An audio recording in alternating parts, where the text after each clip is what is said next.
Hi guys, welcome back to my YouTube channel. I'm so happy you guys are back. For my new subscribers, thank you and welcome. Thank you for joining us. For my returning subscriber, I see you. Thank you so much for supporting my work. And so today I'm coming to the topic. We're talking about the habits or the habits that keep you in a rat race, okay, or a financial trap, so let me first define what is a rat race, okay?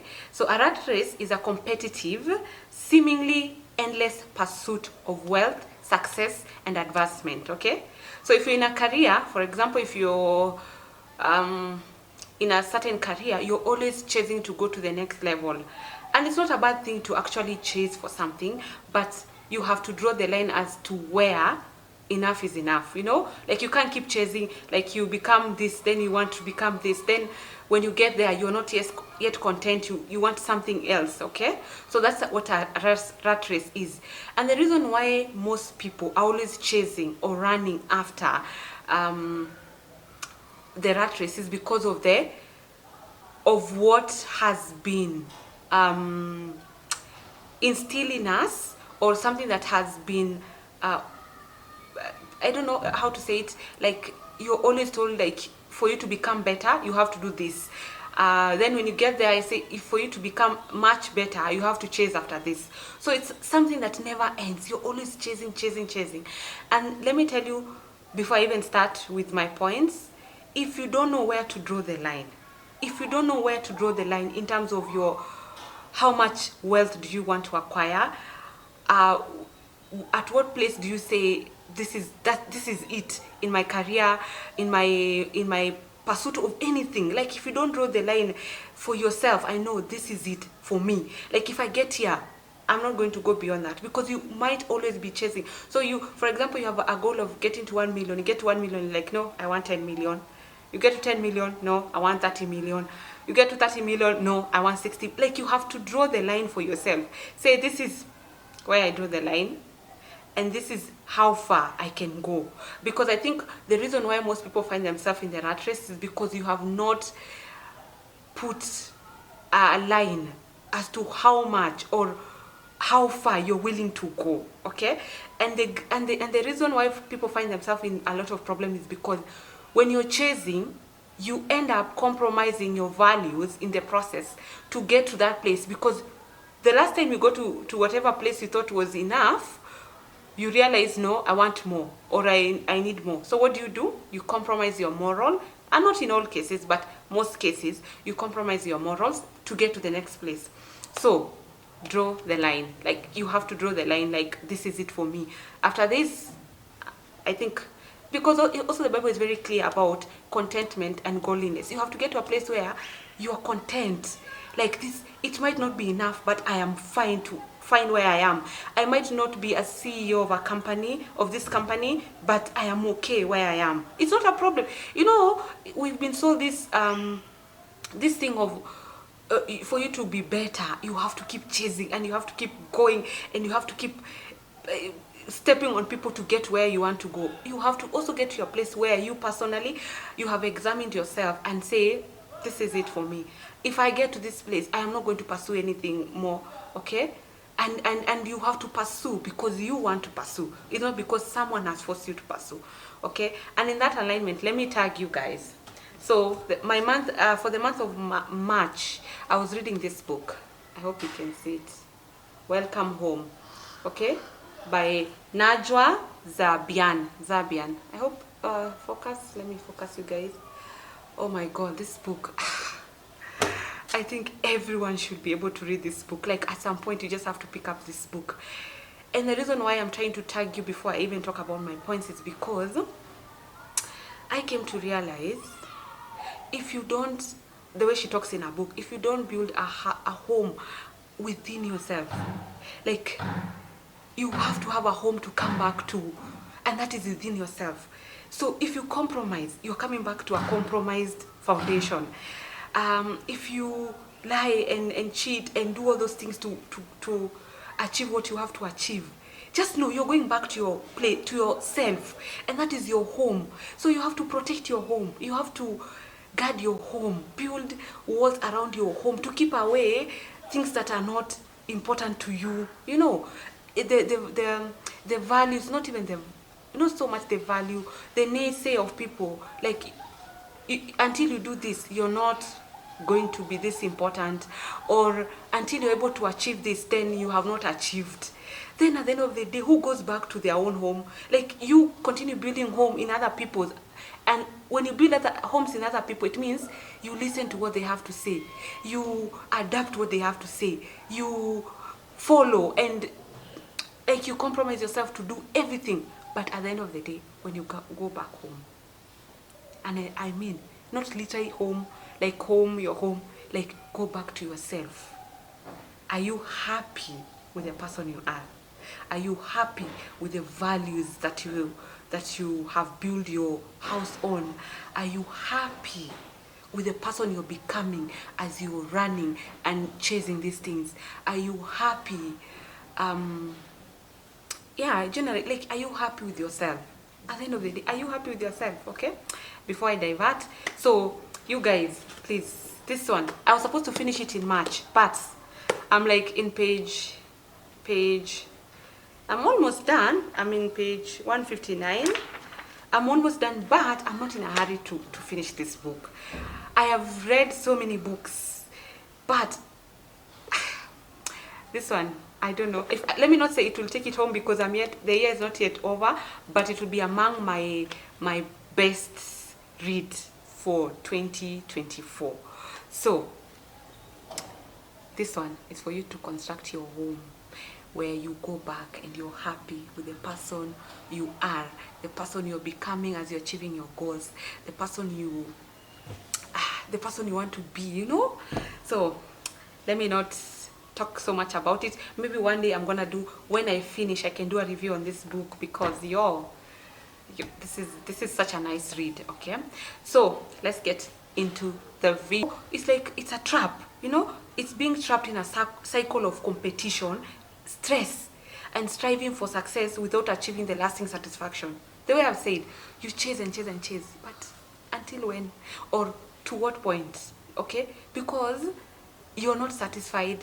So you get there, you're not satisfied. It's like you want to eat chicken, you get chicken, you eat a full chicken, you're not satisfied. You want now ostrich. I don't know, or those things called, I don't know, butter in Kenya. Like, you want a bigger chicken, or I don't know. Let me not divert. So number one, consumerism. Okay, so what consumerism means is a constant desire for material possession and keeping up with the latest trend. Okay, which lead to overspending and accumulation of debt. Anytime you find yourself in a consumerism state, and this is commonly in the middle class, like, there's a pressure to maintain a certain lifestyle. Okay, so you have to look a certain way, you have to dress a certain way, you have to live in a certain neighborhood, your kids have to go to a certain school, you have to drive a certain car, your house has to look a certain way. Okay, so it's can you imagine, fashion never ends. Every year there's something coming in terms of how you dress. The cars are always, new models are being produced now and then. Handbags, let's not even talk about handbags. Every other time there's a new handbag, there's a new purse, there's a new perfume, there's a new kind of shoe, there's a new house decor, there's new lightings, you know. So can you imagine if you put yourself in a consumerism state, and you continue, because you keep overspending and keep buying, because the last year fridge is not the new the new in thing 2024. What was in 2023, oh my god, can we not even talk about what was in 2023? Because 2024 we have new model of cars, we have new models of fridge, new models of television, new models of camera. Like, yo, there's no enough. They would phone iPhones, like 20 we had iPhone 14, iPhone 15. Like, you're always keeping up, you know. So consumerism can keep you in a very bad trap, because at what point do you have, or say enough is enough? Like, I have iPhone 8, but I'm fine with that because I can't keep up with it. I can't keep up with the production or keep up with the manufacturing of those phones. I can't keep up with the new trends of like whatever cars, you know. So you have to get to a place where, if you want to get yourself out of the financial trap, okay, you have to get to a place where you draw the line. Like I am okay, or get to a place where you're content with what you have at the moment. If you have a phone that is working, you say, I am not going to get another phone just because it's a new model, okay? So number 2, you buy more than you can afford. You know, hey, this is a very common trend, okay? So imagine yourself when you started working and your first initial salary was 20,000, okay? You could afford to buy a television of, let's say, 12,000. That is after you've taken probably a loan to buy the television, okay? Then as you progressed, your salary got to 50,000, okay? So initially you could only afford to take a loan probably of 12,000 because of your salary, or 8,000, okay? Depending on how their third rule, okay? Now you're at 50,000. You can get more with the amount of salary that you're earning. So if you're earning 50,000, probably you can get a loan of 20,000, okay? So let's now jump to 200,000. So once you get to 200,000, guess who? How many people are going to approach you? A lot of people. People are going to approach you because of your heavy or fat paycheck, okay? So now you move from being qualified of 12,000 to being qualified for, let's say, 1.2 of 1.5 million, okay? For a longer, like they stretch the period. But look at it that way. So now the institution or whatever, whoever is able to give you that money is telling you you can afford more than you can pay for. And not to say that you cannot pay with your paycheck. You can't pay, but can you really afford what they are offering, okay? Yeah, I hope it makes sense. You can pay you can pay your monthly deductions, but can you really afford that thing? 1.2, 1.5, depending on your salary, on the salary that you have, okay? So this is what I see. The higher you earn, the chances of being approved by financial institutions and the affordability of the things that you can be able to buy, in quote, okay? So what has this done? It has made people buy more than they can afford, okay? So just because you earn 300,000 does not make you seem or does not make you afford a car worth 3.5 million, okay? But because of your high salary and probably your high credit score, because of the amount of money probably that is coming into your account, and you don't have other debt, other factors remaining constant, then you're able to afford a car worth probably 3.5. So are you seeing you can buy a car of 1.2 million, or you can buy, because even the smallest car is going for 1.2, but now you're being told you can get a car for 3 million, okay? So you end up buying even more than you can afford. So you take a car here for 3 million, you take a mortgage, the more you earn, the increase for you. So you take a mortgage of 10, let's say 10 million or 9 million or whatever capacity, okay? So this is what keeps you in a financial trap. So now you have to keep earning to pay this amount of money. While you had an option of saying, if I'm able to qualify for 3 million with the lending institution, I'm only going to take, like, let's say 1 million, because it means I can pay this in a shorter period of time than having to stretch myself to pay 3 million, okay?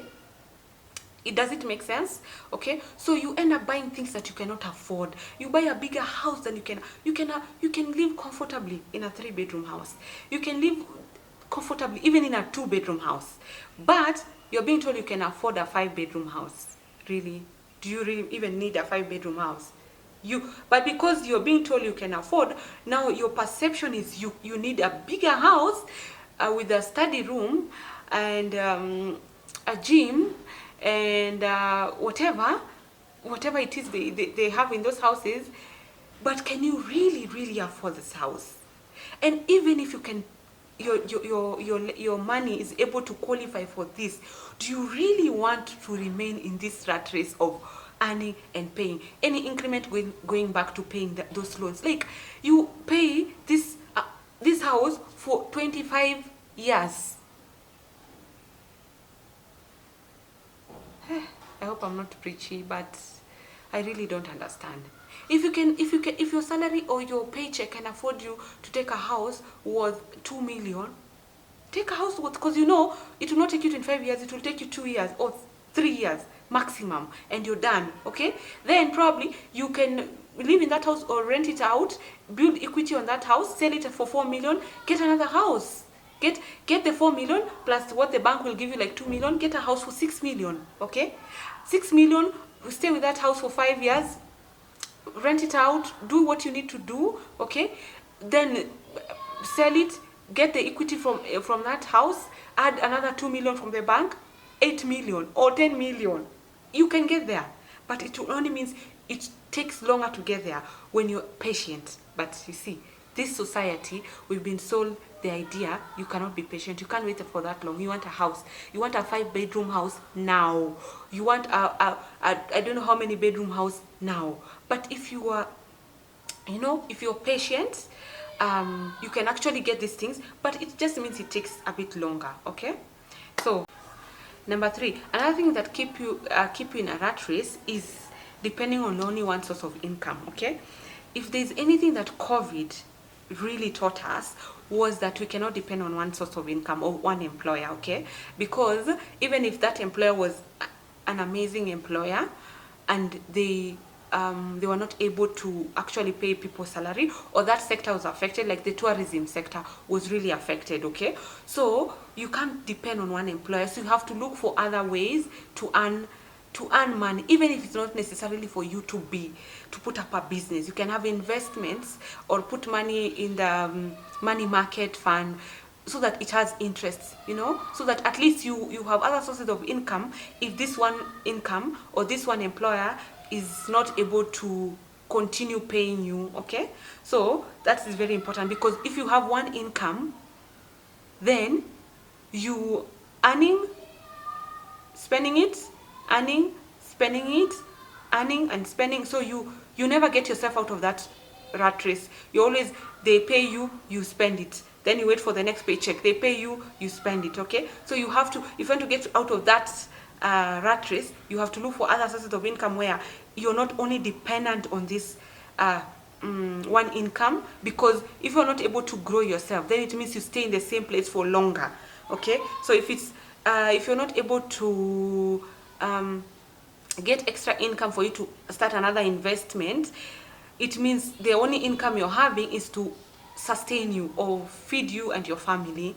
So if in any case of in any case something happens, you go back to zero. Okay, number 4, another thing that keep you in a financial rat race is ignoring your financial literacy. I am going to say it again, ignoring your financial literacy. And I'm gonna say this one more time.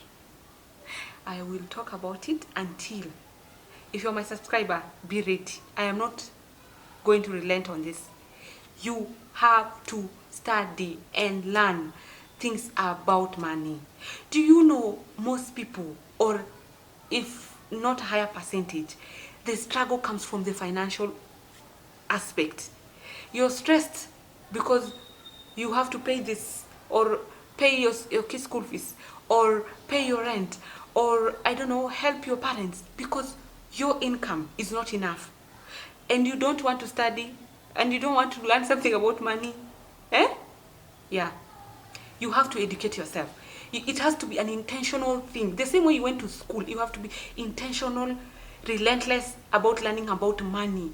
Because if you are a good steward of your money, it is able to do for you so many things than you can even imagine. Okay, so I am not going to stop talking about it. I am going to talk about it. I'm going to talk about budgeting. I'm going to talk to you guys about savings. I'm going to talk to you guys about overspending. I'm going to talk to you guys about debts, you know. But how are you able to navigate all these things if you don't learn them yourself? And let me tell you, as much as I'm talking about money, I hope you also get to do some research on your for yourself. You understand money for yourself. You understand, so that, you know, finance, as much as we talk about money and financial literacy, at the end of the day, it's a very personal or a personalized journey. Okay, how I spend my money is not how I want you to spend your money, but there has to be a baseline of financial literacy. You know for yourself, this is the right way of handling money, but it's just that I'm doing this thing differently. Like, I'm saving in a different, I'm not spending probably in a money market, I'm putting my money in the bonds. But there's a common thing that I am investing. I'm investing is the foundation, but where you invest is your personal choice.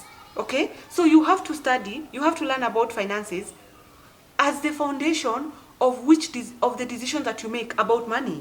Okay, I honestly, you guys, I will talk about it until it is a song in this channel. Okay, another thing that puts you in a rat race is fear of change. We've all been in that situation where we know what we want and we know where we are. Okay, so there's a bridge between where I am and where I want to be. Okay, and the bridge is fear. Like, the thing that is holding me from achieving that thing that I want is fear. Okay, so we've all been there. So the reason why probably you have stayed longer in a low earning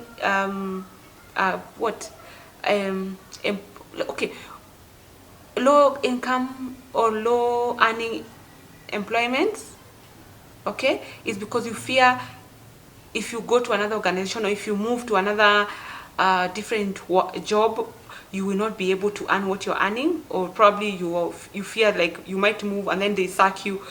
I don't know. I just know that most people fear, even if, for example, you get a job outside the country, you fear going because it's a new experience.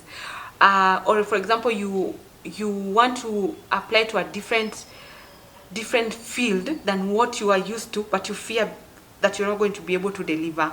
Okay, so one of the things I came to understand with the fear is that, honestly, I completely and utterly empathize, because it's a very scary thing for you to do anything worthwhile. Anything worthwhile, you will fear. I have never seen anyone who will do anything worthwhile that was not afraid. Even the people who look like they're not afraid, sit with them and ask them. It was just a fear, and then you just, you do it fearfully. Like, you do it either way, either you're afraid or not, you're not afraid, you just do it. Okay, because I watched this guy called Jordan Peterson, and he says something. Let me read it because I don't want to butcher it. Okay, he says, anytime you want to do something and you're afraid, this is what he said: you should be afraid of taking risk and pursuing something meaningful, but you should be more afraid of staying where you are if it's making you miserable. Okay, at the end of the day, like, you're fearful, but you're so unhappy where you are. Okay, he continues to say, you are paying a price by staying there and being miserable, because that's a price. Okay, if you don't change anything in 5 years, you're still going to be miserable and a lot older. I'm telling you, the first time I heard him speak about fear, I was like, whew. You're still going to be afraid, but guess what? You're also aging. Okay, so that thing you're afraid to do when you're in your 20s, in your 30s, you're still going to be afraid, but guess what? You're in your 30s. You in your 20s, you could have taken the risk, because probably you didn't have a family. Not so much was required of you in terms of contribution to the household or even contribution to yourself. So now you're in your 30s, you're feeling, oh, I can't do it now because I'm much older, I have a family, I have kids. Guess what? In your 40s, it becomes even scary because now you're thinking, I'm almost heading to my retirement and I didn't do that thing. I always tell myself, given the fear of doing it and the fear of regret, like, if in 5 years I'm going to regret not doing this thing, and the fear of, yeah, like, if in 5 years I will regret not doing it, then was it worth it? Okay, so I really completely and utterly empathize with that situation of fear, but you have to trust also in yourself, and you have to trust that you will, even if you change or you do that whatever thing that is making you afraid, that you're still gonna be okay. And even if it doesn't work out, somehow you will find a way around it. Okay, let me not preach about fear because you've all been there. Another thing that can keep you in a rat race is, the jet is passing. Another thing that keep you in a rat race is doing what everybody is doing. We've all fallen victim of pursuing what we see and what everybody is doing. If you're in a group of friends and you're doing one thing, you sort of want to do the same thing, all of you. Or if the new trend is to do this, we end up always following, that route. We are a copycat society. We tend to copy what we see in other people. Originality is something that is not very common nowadays. If you set up a business of M-Pesa, everybody opens an M-Pesa. If you open a restaurant and it's doing well, someone copies exactly what you're doing. So original ideas is not something that is very common nowadays. So there's a time I was watching something and someone said, if you ever find yourself following a multitude of people, then know you're on the wrong side. You have to turn around and follow a different route. But guess what? If you turn around, the currents will be against you, because how are you not doing what everyone is doing? Even from your own family or from the society, people will be like, why is she not doing what everybody is doing? Why are you not doing what? For example, like, why are you not buying this and this that everyone else is buying? Or why are you not living here and there because everyone is doing that? Even you'll get it from your parents telling you, why haven't you bought a car? And everybody, mtoto wa fulani na fulani ulimwona na gari. Jokes aside, like, but it is a copycat society where we tend to do things because we have seen, or it is out there. So we copy what we see to be able to assimilate or integrate with the society. Because anytime you want to stand out or do something different, people shun away from you because they can't understand why you're not following the same route everybody is following. Okay, so with that, those 6 points, for us to actually get out of this rat race, number one, you really have to understand yourself. And I keep saying, like, one of the things that I've come to realize, the hardest work you'll ever do on this world is self-awareness. Self-awareness of you to understand you and not what has been said about you, or how people have perceived you. Like, really do work on yourself. That's it. That is the hardest work, because you have to put a mirror in front of you and really ask yourself questions, and be truthful to yourself and answer those questions truthfully without everybody asking you. The reason why you find yourself in problems is because we tend to not understand ourselves, why we are doing the things that we are doing. Why are we copying people? Why are we copying our neighbors? Why do we want to buy a bigger car than the neighbors? Why do we want to get a PhD because my friend got a master's? Why do I want to live in a certain neighborhood because my friend lives in this neighborhood? Or why do I want to pursue these things? Because even if you ask most people, whatever they're pursuing is not something that they necessarily even want for themselves. Like, once you get there, you're like, why did I even do this? Why was I even doing a PhD? Like, why were you even pursuing that PhD? Was it really a passion of yours, or was it something that your parents say, like they will be more proud if you did a PhD, or if your parents, ama, you'll be more approved if you live in a, if you bought a house worth this amount of money, you know? If you ask a lot of, if people are so truthful to themselves, like really truthfully, and had a sitting, and ask, why do I want this thing? Truly, is it for myself, or is it because it is something that the society has deemed as important? If you're truthful, put a mirror in front of you before you do anything major.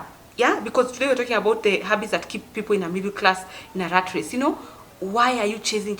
Like, put a mirror in front of you and ask, why do you want to do this? Truthfully, like, why? Because you can be employed and you don't want to climb the ladders of success. Some people are just comfortable. You want to be where you are, you want to be an admin, and you're comfortable and you're happy, but people are pressuring you to get a master's so that you can be the assistant CEO, or get a PhD so that you can do this. But really, if you are truthful to yourself, probably you're the happiest and content with whatever you're earning in that time, or in that space. Like, you're content, you're happy, you're living in a one bedroom, but you're happy. But people will not give you peace. Kwani unakwanga umetosheka aje? Umetosheka aje? Like, you should not be usitosheke kwa hii. Like, people don't want to see you umetosheka. Like, you're okay with living where you're living, you're okay taking your kids to a public school, you're okay driving a 2010 car. People are not happy with you. They're like, you should get a new new model of car that is 8 million. Like, you're capable. And let me tell you, I'm not saying pursuing things. If really that is what you want, pursue them relentlessly. Pursue your goals with no apology. But you have to know what you want before you start pursuing anything, so that you're not found in this rat race of chasing to get more, for people, for the society to approve you, for your family to approve you, for your parents to say they're happy for you. And then when you go back home, are you really happy?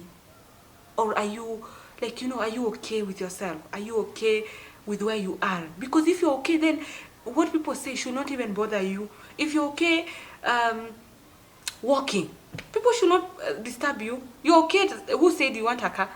If you live in somewhere, a neighborhood that people don't like, but they don't live in that neighborhood, it's your choice, it's your life, this is what you want to do. Like, people should just leave other people alone. You pursue your dream, I pursue my dream. There is no manual to getting to where we are going, okay? So thank you. Let me finish here before I forget. I am not preaching, and say thank you so much for watching this video.